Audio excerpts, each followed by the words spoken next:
İhsan Erkoç. He's an associate professor of history at the Çanakkale University, Çanakkale 18 Mart University. His research area is on the social, administrative, military, religious, and mythological structures of Turkic peoples in the 6th and the 8th centuries before the Islamization of the Turkic peoples. Now, without further ado, I would like to invite Dr. Erkoç to give his speech on early Turkic mythology. Please, Dr. Erkoç, welcome. Thank you very much for your invitation, and I am very pleased to meet you, everybody. Mr. Halit, Mr. Yulay, Şamiloğlu Hocam. I know you from your publications, and now I have seen you for the first time. Nice to meet you again, and hope to see you face to face in real life in the future. Of course. Inshallah. Yes. Thank you. Am I allowed to share a PowerPoint presentation? Yes. Okay. Yes. So here it is. I think everybody can see it, right? Yes. Beautiful. Okay. Okay. So today's conference is about early Turkic mythology. It's actually been a while since I haven't spoken English because of the pandemic and stuff, but I'll try my best. And yeah, what is early Turkic mythology? I should explain it in a few words. Turkic mythology itself is a huge ocean, we can say. It contains mythological narratives of Turkic people, starting from their earliest times, coming to the contemporary periods. But today's lecture will be mostly on pre-Islamic and early Islamic mythological narratives. That will be mostly until the Mongol period. So I will not cover mythological narratives that were recorded in the 19th century and 20th centuries by most Russian scholars and Turkologists, because they take a lot more space. So my topic will be a bit more limited, but still there are lots of things which I will talk about. Yes, so my period of studies is the Turk Khaganate period, which is roughly 6th and 8th centuries. But of course, I do study other periods of early Turkic history as well. I did my PhD in Hacettepe University. I was also graduated from there, and my master's studies were also from there. So these early Turkic peoples are my field of expertise, and I'm still working in Çanakkale 18 Mart University. So Turkic mythology is, as I said, it's a very vast area, and I don't think a single person can become an expert in all of the narratives because it's so widely distributed. But still, there are several important works which I should mention here. I think the most comprehensive work done on this topic up to today was Bahattin Ögel's Turkic mythology, or in Turkish, Türk mitolojisi. This was made in the early 1970s, like late 1960s, early 1970s, and it's made of 2 volumes. The first part includes major narratives of Turkic people, starting from the Xiongnu period, coming to the 19th century. And the second part focuses on the motives seen in many Turkic mythological narratives. Of course, it's been nearly 50 years or 40 years since the completion of this work. It has some mishaps. There are some narratives that are missing here. There are some translation errors made by, especially in the Chinese sources, but still it is a very comprehensive work, and its method is quite fine, because most of the scholars who work on Turkic mythology are not historians, but mostly folklore study experts, or folk literature experts, and most of the times these non-historian scholars generally do not take into account the chronological problems of these narratives when they are examining these narratives. But Bahattin Ögel has a different method. He starts it from chronologically and follows it until today. So this is how I also work, because Turkic peoples interacted with many other cultures so much because they have the very mobile lifestyle like other steppe nomads throughout history, and they had contacts with many different civilizations, and as well as in other parts of cultural aspects, their mythology was also highly influenced by other cultures. For example, from the Chinese or from Romans or from especially Iranic peoples, Indian religions, and later Semitic religions like Christianity and Islam, and so on. These foreign influences are quite significant, especially when it comes to more recent centuries, when Christianity, Islam, and Buddhism became much more active among Turkic peoples. Bahattin Ögel's work helps us understand how this process took place. Most of the other non-historian scholars do not generally take these influences and the chronology into account. So I differ a bit with my other colleagues, I can say. Of course, there are many more scholars who work on them, but it would take a lot of time, so I will just mention Ögel's book and then continue with our topic. So, mythology is a general term that comprises many narratives based on folk traditions, and it contains many different types of narratives, such as legends and myths and epics and many other types, like stories, folklore stories, and so on. But we can also wonder what is a legend, or what is a myth, or what is an epic. These concepts are sometimes confused with each other, especially by non-professional people who work on these topics. There are, of course, many different and conflicting views on what exactly is a legend and what exactly is a myth and what exactly is an epic, and so on. But generally speaking, we can make some technical differentiations between these different types of narratives.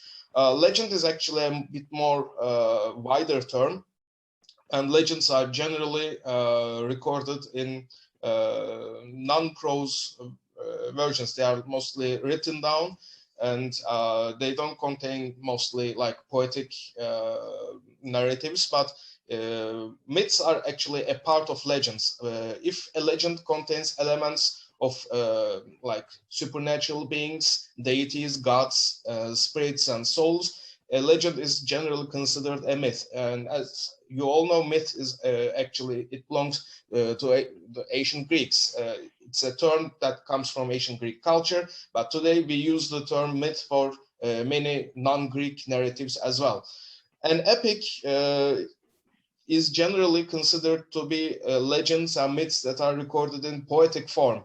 For example, the Epic of Manas that belongs to the Kyrgyz people, or the epic, the Altai epic of world creation. They are generally recorded in poetic form, and they differ a bit from legends, but their differences are mostly in the form they are recorded or written down. There are, as you can see, only some minor technical differences between these two. I have a small article written last year, published in this special episode of a Turkish journal called Milli Mecmua, which I have examined these problems. So if you can find it in Turkey, you can buy it. Unfortunately, I cannot upload it because of copyrights issues, but I do have its word form. So if you want, you can ask me and I can send you its word form text. So what do these early Turkic mythological narratives tell us? They contain several types of themes, which we can categorize into 4 or 5 different groups. These legends, myths, and epics sometimes talk about creation of the world and all the human beings and all the animals and all the celestial objects and so on. Some of these legends and myths talk about origins of some certain peoples or tribes, that they talk about tribal origins of a specific people group. Some of these, and especially in the early periods, these origin myths and other myths about ancestors and rulers are also quite popular. They were written down by many different examples. And sometimes heroes are also a popular theme of these legends, myths, and epics. I mean, all the narratives, all these mythological narratives. One thing I should also note here is how exactly do we know about early Turkic mythology? What are our sources? Most of them, especially in the pre-Mongol period, most of these mythological narratives of Turkic peoples were written down by their foreign neighbors, such as the Chinese or the Tibetans, Byzantines, Romans, ancient Greeks, or Islamic geographers, for example, Muslim, Arabic, and Persian scholars. So most of the times we read them from a foreign perspective. But following the Islamization of the Turks also started writing down their own narratives in their own language. For example, such as the tales of Dede Korkut or the legend of Oghuz Khan, and so on. But especially in the early period, it's mostly foreign versions we are reading. The foreign cultures, they somehow learned these narratives from their Turkic neighbors and wrote them down. Of course, there are some problems with these narratives because sometimes they are written in shorter forms. Sometimes their recorders may not completely understand or comprehend what these narratives are telling. There might be some scribal errors when these texts were copied in the next centuries and so on. So it's a bit problematic area to study, but it's of course very fun. I personally enjoy studying these topics very much.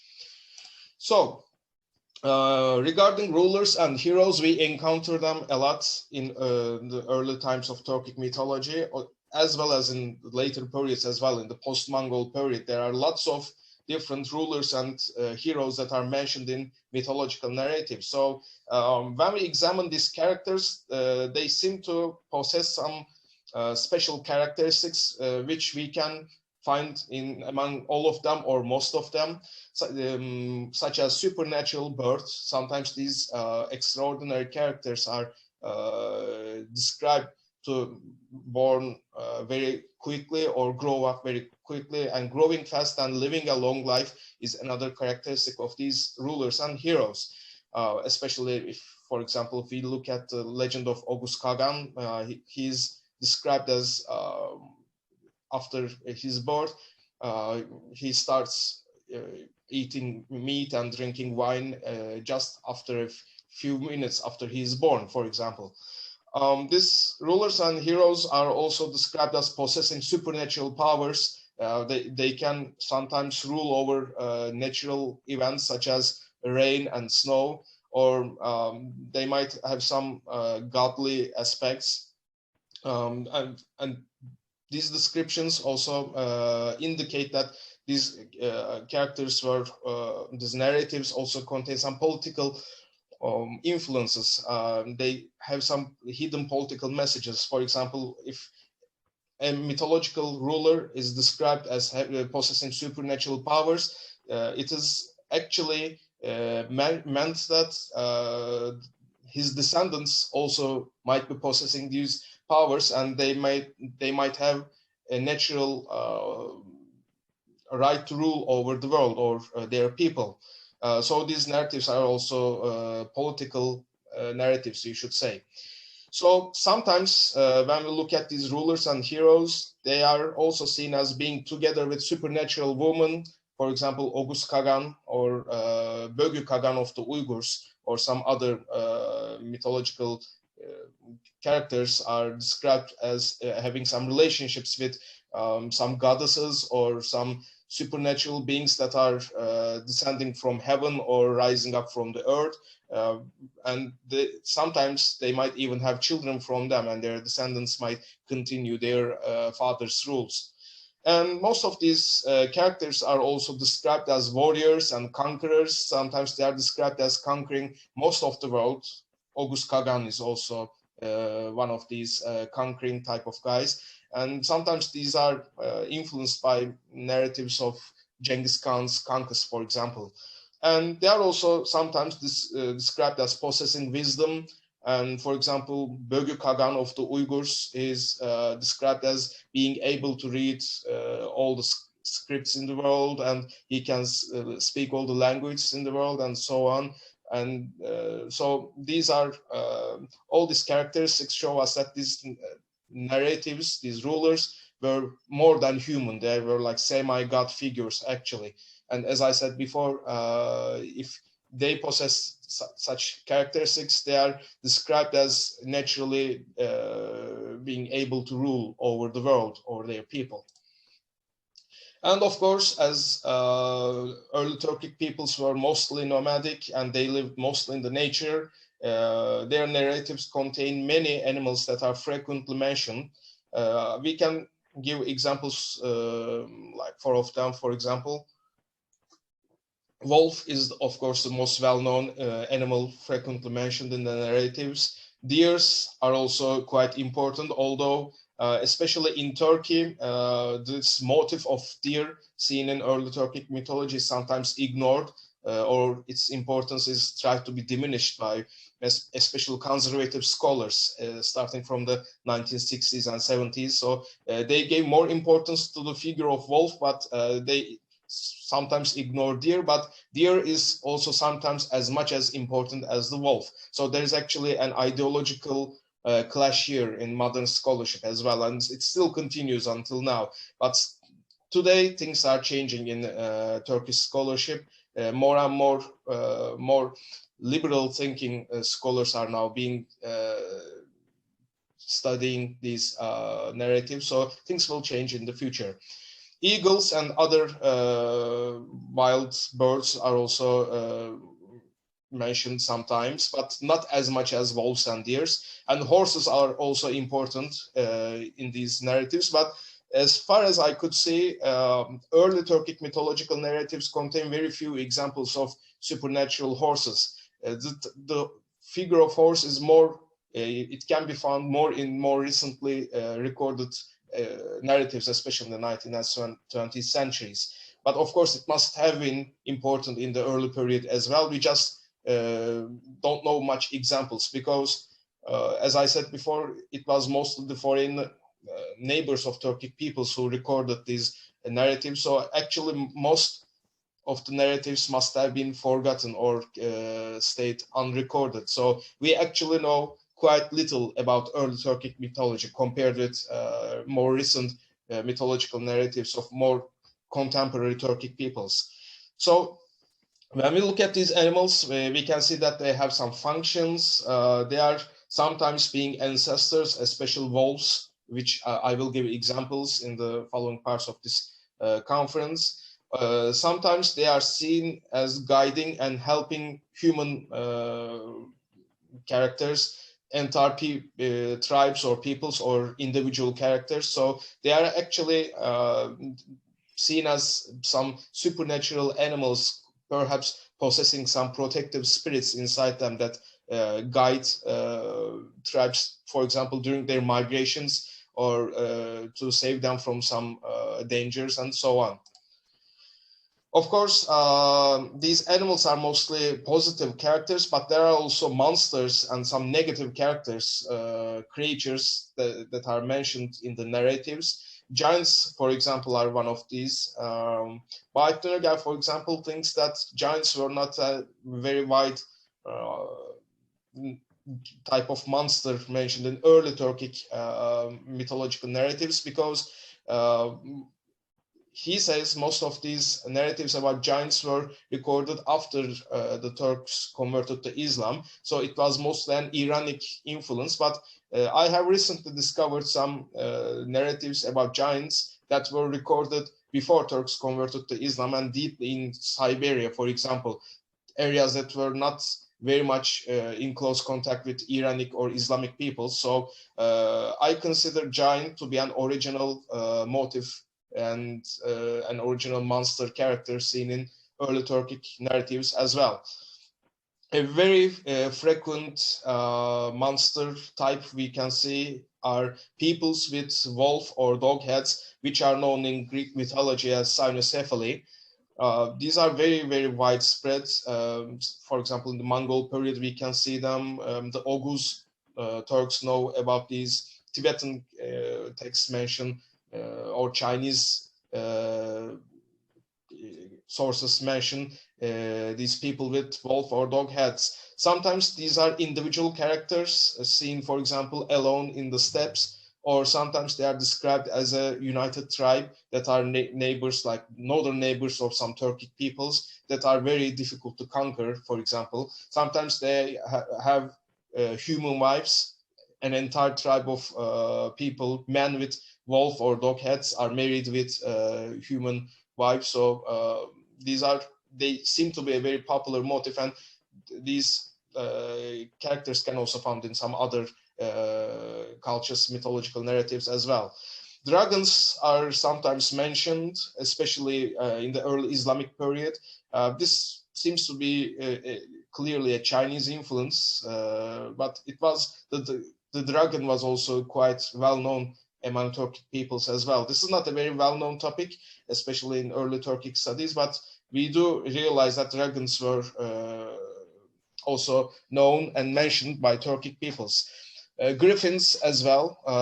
This is mostly a character we know from Greek mythology and perhaps earlier in some earlier Mesopotamian narratives as well.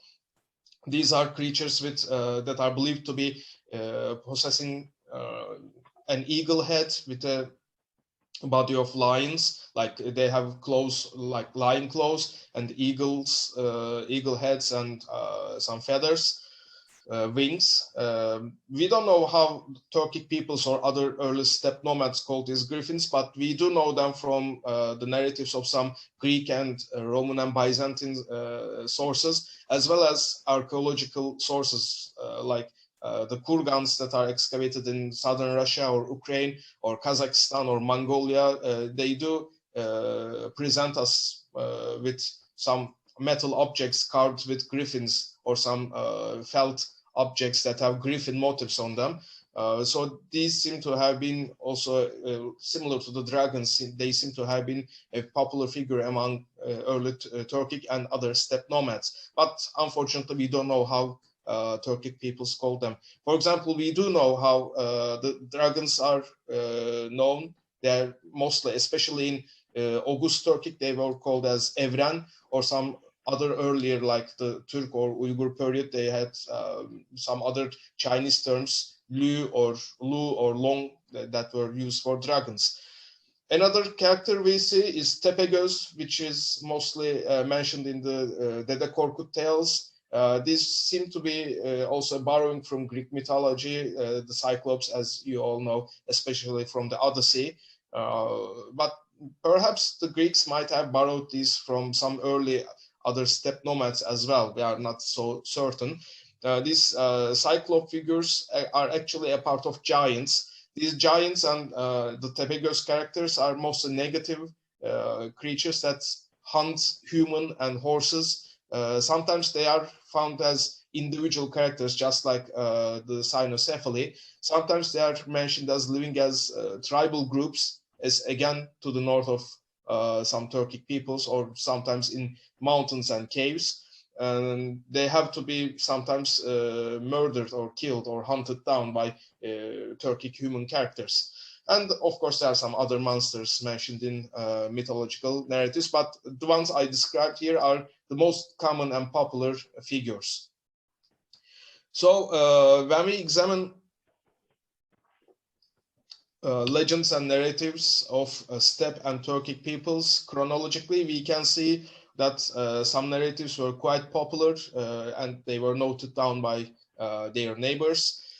We can actually start with Scythian legends. Well, this is actually a very problematic issue because Scythians are generally not considered to be a Turkic people, but nonetheless, I mean, of course, the discussions and the arguments continue whether they were a Turkic or an Iranic people, but nonetheless, they were the first well-known steppe people, and their culture seems to have influenced other further Turkic peoples or some other steppe nomads. So we do have to mention the Scythians here somehow. And their narratives are also the earliest known mythological narratives in the Eurasian steppes.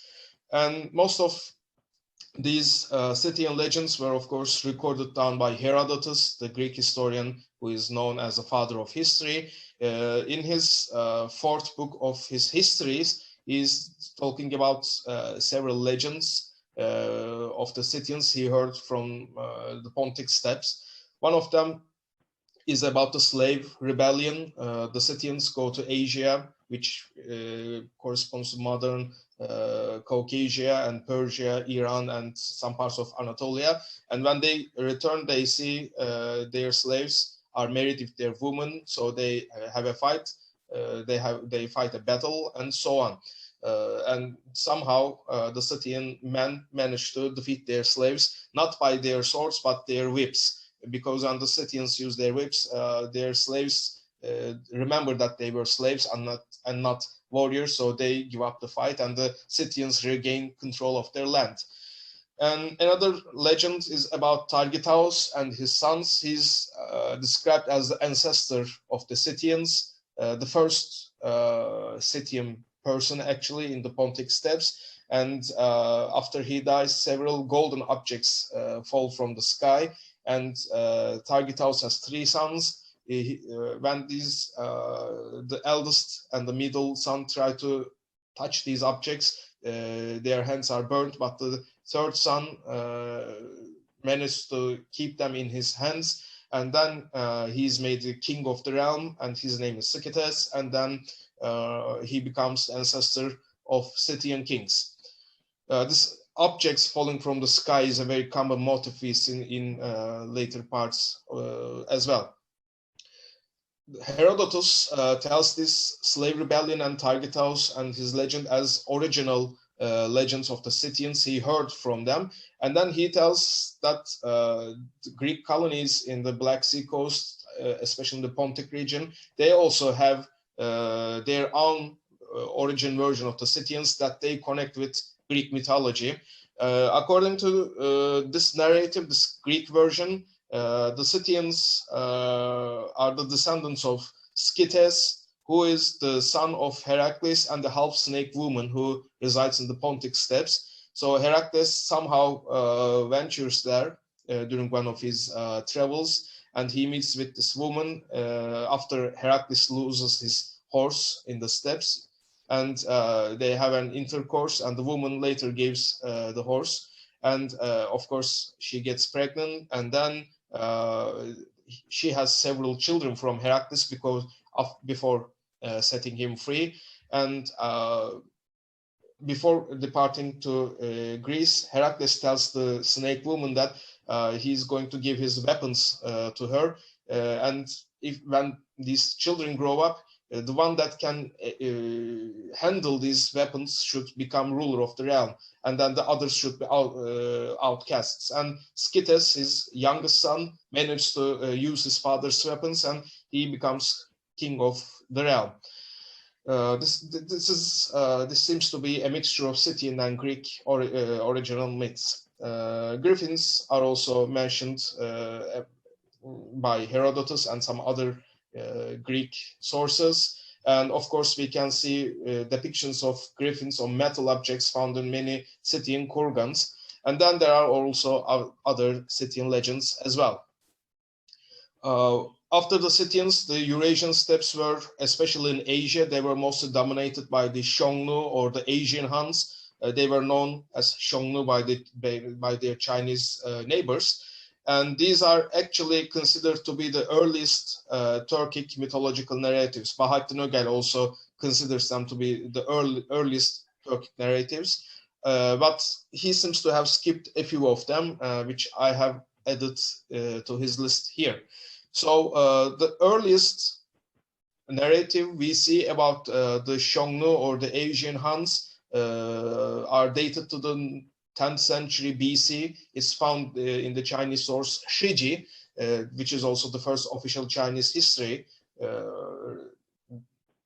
compiled in the 1st century BC.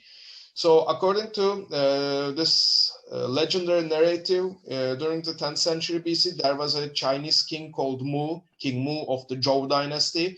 And by the way, the Zhou dynasty is sometimes thought to be of Proto-Turkic or some steppe origin. So this King Mu organizes a campaign to his northern neighbors which are described here as ancestors of the Xiongnu.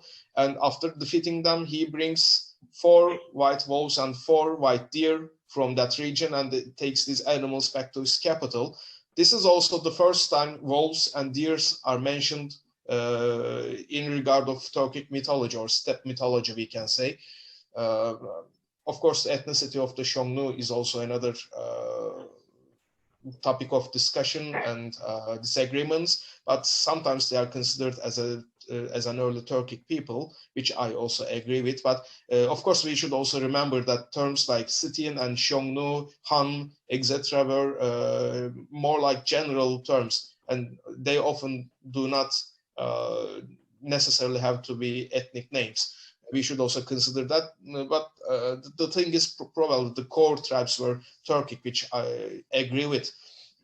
So this is the first time we hear about wolves and deer. Perhaps, I'm not sure, but these may be the names of some early Xiongnu chieftains as well, because Turkic peoples are known to give animal names to their chieftains and ordinary men. So these might be human characters with animal names as well. So another very well-known Xiongnu legend is about the early years of Modu. Modu is, in Turkey, he's mostly known as Metehan, but of course this is an erroneous reading.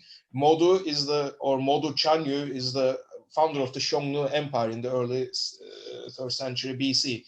So his early years are also again described in the Shiji and in the Hanshu as well, which copied from the Shiji. These two Chinese sources. So he's described as being sent as not as a captive, but for some ransom to the neighboring people Yuezhi, who lived in the Gansu area. So then his father Tolman attacks the Yuezhi, but somehow he managed to flee and come back to his father. And then Tolman gives him a small army, and Modu trains them in a very strict manner.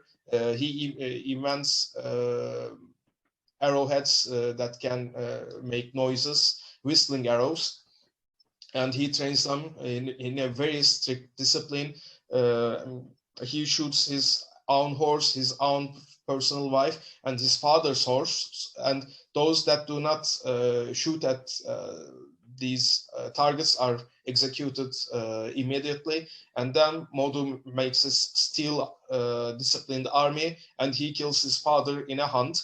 And then he becomes the leader of the Xiongnu and starts conquering his other neighbors. This is generally considered to be a true historical event, especially by Turkish historians. But Bahattin Ögel was a bit skeptical about its reality, and he was the first, I think, scholar to point that the type of the characteristic of the narrative did not correspond very well with Chinese official historiographical writing style, and he said this was more in a legendary style found among Turkic peoples or other steppe peoples. So this was probably a semi-legendary narrative. So we are not actually exactly sure how Modu became a ruler. Perhaps the details mentioned in the narrative might be legendary instead of real historical events. But nonetheless, during the 1st century BC, the Xiongnu believed this story to be true and probably told them to the Chinese, who recorded them down. And during the Xiongnu period, there was also another nomadic people called the Wusun, who lived in modern southern Kazakhstan. Their ethnicities, of course, being debated. Some consider them to be an Iranic people, some consider them to be Turkic people, and so on. So again, the Shiji and Hanshu record a legend about the son of a Wusun leader who was killed by the Xiongnu in a battle. So this Wusun ruler had a baby son who somehow miraculously survived the battle. And when the Xiongnu ruler was marching in the battlefield, he sees that a wolf and the raven comes and feeds this baby, and the Xiongnu ruler considers this baby to be a sacred being, a sacred boy. So he adopts him, raises him, and this boy becomes a very well general. And then when he grows up, the Xiongnu ruler makes him the ruler of his own people, and then he rebels and makes the Wusun people independent again.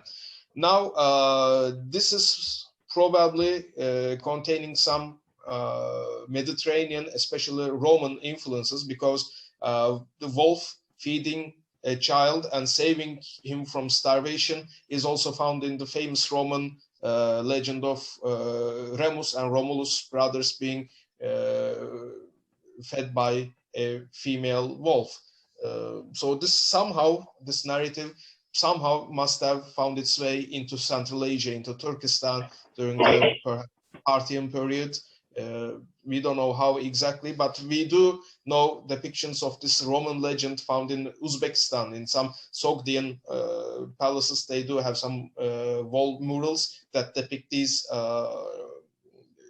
Roman legends. So somehow it must have found its way into southern Kazakhstan among the Wusun people. For example, Bartınöger considers this tale to be the earliest mention of wolves in Turkic mythology, but I think this 4 white wolf and 4 white deer is much earlier than this Wusun legend. Another famous narrative we find about the Huns is about the European Huns that we see in Roman and Byzantine sources. Here, starting from Priscus, there is a legendary tale that tells how the Huns migrated into Europe from Asia. According to this legend, 2 Hunnic brothers were hunting in what is today's Caspian steppes, and they were chasing a white deer. And when they came to this area called Mayotis, which today corresponds to the Azak Sea, there they came up in some deep marshes and they couldn't pass beyond it, and up until that time the Huns did not know that there were lands beyond the Mayotis swamps. But somehow they were chasing the deer, and the deer managed to get across this swamp, this marsh area, and the hunters followed this deer, and they came upon some rich pastures on the other side, on the western side of the swamp. And then they turn back and tell their tribesmen that there are some richer pastures, and the Huns follow this way, and they then come to Europe, which then evolves into our famous great migrations. The Huns come to Europe and they push Germanic peoples, and they invade Rome, and the Roman Empire, especially in the West, collapses in the following century, and so on. So this legend was, it seems to be very popular among Turkic and other steppe peoples of the Pontic steppes, because later we see the same description, the same tale among Oguric tribes. They were the successors of Huns in Eastern Europe. And then the Hungarians, the Magyars, also adopted it, as can be seen here in this miniature from the Chronicon Pictum, which is a famous Hungarian chronicle written in 1360. Here, Hunor and Magor brothers are hunting a white deer. Hunor represents the Huns and Magor represents the early Magyars. They are considered to be origins, the ancestors of Huns and the Magyars. They are considered to be 2 brothers. So this is also a good example of how mythological narratives, even though the names, the details might change, they somehow survive into the later centuries, even though they are not written down by steppe peoples. So another legend about the wolves descending from a wolf is again found in the Chinese sources. These sources, especially in the 5th and 6th centuries, they mention a Turkic people called the Haikarts, which is in Chinese Gaoche. These are actually the ancestors of Uyghurs and other Tokuzogus tribes we know from Chinese and other Turkic inscriptions and sources. These were actually very numerous people with many tribes that roamed the Eurasian steppes before and during the Turk Khaganate period during the 5th and 6th centuries. This legend was described, it was narrated in a Chinese source called Weishu, which was the official history of the Tapkach or Tuoba people. They were a Turco-Mongol people that ruled northern China during the 5th and early 6th centuries. They were themselves coming from the steppes, and the Gauchi were their northern neighbors. So these Tapkach or Tuoba in Chinese, they wrote down a legend of these high cards people. So according to this tale, these high cards descended from an unknown Xiongnu ruler's daughter and the wolf. So this is the first time we see the wolf figure as an ancestor of a people, a tribal origin figure. So according to the narrative, this Xiongnu ruler, whose name is not mentioned, and we don't know when exactly he ruled, his date of reign is also not described. So this ruler has two very beautiful daughters, and the ruler thinks, this Chanyu or ruler, the Xiongnu ruler thinks that they should be married to Tengri, the high god of Turkic peoples. So he builds a high tower in the northern parts of his country and locks down the girls into there and does not allow them to come down to earth from there. And several years pass, 4 or 5 years, and the girl's mother goes to the father and begs him to let the girls marry with ordinary humans because Tengri does not come anywhere. But the ruler refuses and tells her that the Tengri will somehow come down. And soon an elder male wolf comes near this tower, and he digs a little cave there, and he starts roaming around the tower, and he starts making noises, howling day and night. And the elder daughter thinks that this is an image of Tengri that can be found in the shape of a wolf. So she tells her younger sister that they should come down and marry with this wolf.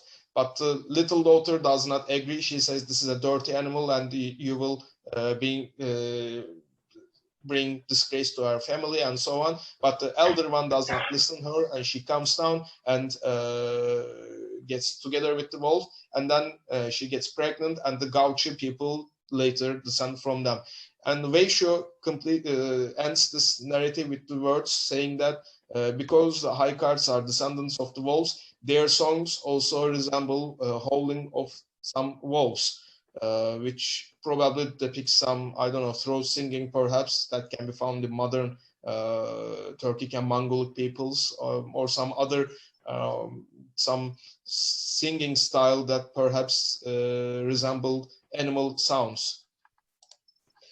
And when we come to the Turk period, this is like the Köktürks or Tuğce of the Chinese sources. There are many numerous legends recorded about them in the Chinese sources. I'm not going to describe all of them because it would take too much time, but I'll just mention several of them briefly. I do have some publications about them, which I will show now, and you can read these legends and myths in more detail from my studies. So these Turks, their most famous legend is about descending from a wolf, which is a bit similar to the legend I just described about the Gauchi, but here the genders are the opposite. And of course, this is again recorded in the Chinese sources, first in the Zhoushu in the early 7th century, and in the other following Chinese sources. There are like 5 or 6 different sources that narrate this legend. So according to this narrative, the ancestors of the Turks were massacred by a neighboring people, we don't know who, and somehow a 10-year-old boy survives, and the enemy soldiers, they do not kill him, but cut or break his feet and his arms.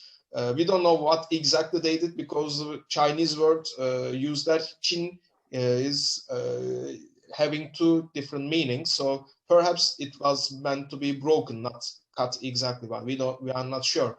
And then they cast this mutilated boy into a swamp, and they leave. And then a she-wolf comes, a female wolf, and feeds the boy with milk, and the boy survives. And when the boy becomes an adolescent, they get together, and the wolf gets pregnant.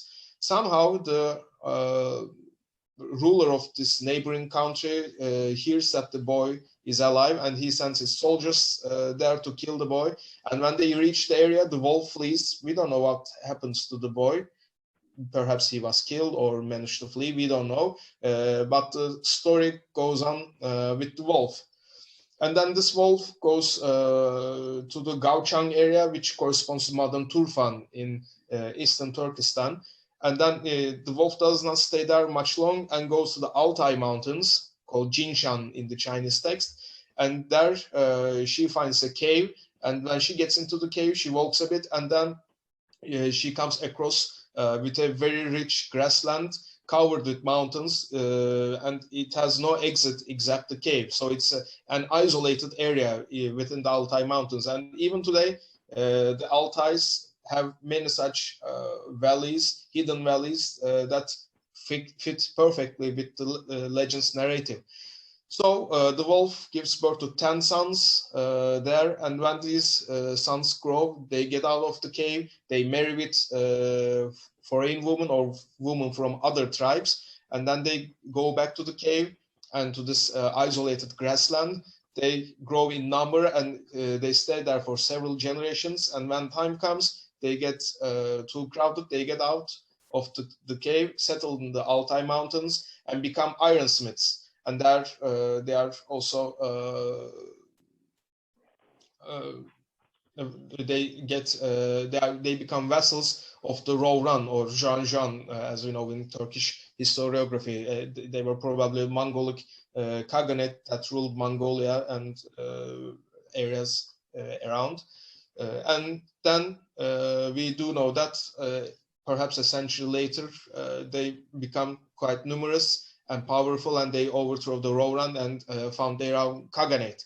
So this is also an earlier version of a famous legend we know that was recorded in the Mongol period as the Ergenekon or Ergenekon legend, which I will mention later on. So the Chinese sources say that this is one of the legends about the origins of the Turks, but they do say that there is another legend that takes place in southern Siberia. How do you know that it takes place there? Because there are some place names, some toponyms that correspond to some rivers and mountains that can be found in current southern Siberia, all those small Turkic republics there, Tuva, Khakassia, and Altai, and so on. And here the Turks are described as living to the north of the Xiongnu in a very cold area. It's a quite a long legend, so I'm just mention a few words about it and then go on. So the Turks over there have some legendary supernatural ancestors, some early rulers or chieftains, and they one of these figures marry with the daughters of the gods of winter and summer. So we do learn from here that the early Turks also worshipped seasons as some gods, some natural gods and spirits. And this guy also, his name is mentioned in the Chinese sources as Ije Nishidu. So he can also, he possesses some supernatural powers. He can control rain and snow and etc. And these Turks are also described as some brothers of the Kyrgyz people as well. And afterwards, there is also a tale here about the discovery of fire, which somehow resembles the myth of Prometheus a bit, which we can find in Greek mythology. And then the story goes on and goes on. The siege initially has some descendants, and then they go to the Altai Mountains, probably to the south, and then they become vassals of the Roran, and the legend connects it with the historical narratives. And here, these brothers, this original brothers of this mythological characters, one of them is also described as having a wolf as a mother, and one of these brothers also is described as turning into a swan, a white swan, and flying away. This is called in Turkey we call it don değiştirme, shape-shifting, and it is a very common motif seen especially in Islamic Turkic legends. Another legend I discovered in Chinese, Tibetan, and Turkic texts is about another legendary ruler, an ancestral figure called Yama Kagan. He's described as a conquering figure in the early, perhaps prehistorical times of the Turk people. And this Yama Kagan is also described as having a relationship with a lake goddess or the daughter of a lake god. We don't know how exactly, because the Chinese text is a bit corrupted, so we can't be sure. And here we see some narratives about golden horned white deers, sacred deers that have to be hunted down, etc. And there are some hunting motives here, which is quite an interesting narrative, I must say, and it's not very well known in Turkey or some other Turkic groups, but I did a study on this legend and tried to reconstruct the text, because narratives about this legendary figure are found in several different types of sources, so I tried to bring them together and reconstruct this legend. So this guy also, as we can see, he seemed to possess some divine powers, and he has a relationship with a god or a god's daughter or a goddess that does not end happily, unfortunately. So this guy actually looks a bit like the future Oghuz Kagan we see in the later periods. Another legend I can describe is about the birth of Anlushan. He's a famous half Sogdian, half Turkic general in the Tang dynasty of China, who rebelled against the Tang and captured their capitals, almost brought down the entire dynasty, but later the Tang was saved by the Uyghurs in the 750s. So the Chinese sources again describe his birth as a supernatural event. So apparently his mother was a Turkic shaman, and she was praying to the Turks' god of war. And from here we do learn that the Turks had a war god, a war deity, perhaps similar to the Mars or Ares of the Greeks and Romans. And so she worships this god to have a baby boy, and without a father, miraculously she gets pregnant, and when Anlushan is born, if a light comes from descends from the sky, enters into the tent from the smoke opening in the top of the tent, and enlightens the area. All the animals come together around the tent and they howl, make noises. And when the Chinese learn about this, because they are living in China at that moment in the early 8th century, and when the Chinese come, they are frightened and they try to kill Anlushan's mother and the baby boy, but somehow they are miraculously saved. And then when they get away, the mother names Anlushan after this Turkic god of war, Yaloshan. So these sources say that Anlushan was his later name, but his original name was Yaloshan, and it was actually the name of a Turkic war god. This light descending from the sky and entering into the tent can be found in many other Turkic and Mongol narratives as well. So this is the earliest known example we know of. And then there are also many other legends that talk about like wolf-headed people or some speaking deers that foresee future and so on. So I have 3 papers published about the mythology of the Turks. You can find their texts online in my academia.edu page. They are all open access, so you can. They are written in Turkish, of course, but you can read them. And I'm actually planning to write a book about the religion and mythology of the Turks. So I'm going to translate them into English. I'm planning to write the book in English, by the way, and I'm going to translate these parts into English and make them a chapter of my book, or perhaps 2 chapters of my book about the mythology of the Turks. For now, their Turkish versions are open access in the internet. And let me look at the watch. Oh, so it's been an hour. Perhaps I should speed up a bit because I don't want to bore you people very much. So after the Turks, we know that the Uyghurs ruled the Central Asian steppes for a while, and their legends are also recorded in some Chinese and Persian sources. Juwayni, the Mongol period Persian historian, tells us about the descent of the Uyghur Khagans. He tells that their first great ruler was a character he calls him as Buku Han or Buku Khan, but he was probably Bögü Khan. And Bögü and his 4 other brothers are described as supernatural boys whose father, they did not have any fathers or mothers, but someday, somehow, a bright light descends from the sky into a tree or into a hill, because there are 2 different versions, one in a Chinese source, one in a Persian source, in Juwayni, and this light gets the tree or the hill pregnant, and after 9 months, this tree or hill gives birth to 5 boys. One of them is Bögü, and he's very clever, and he can speak all the language, and he can read all the different scripts in the world.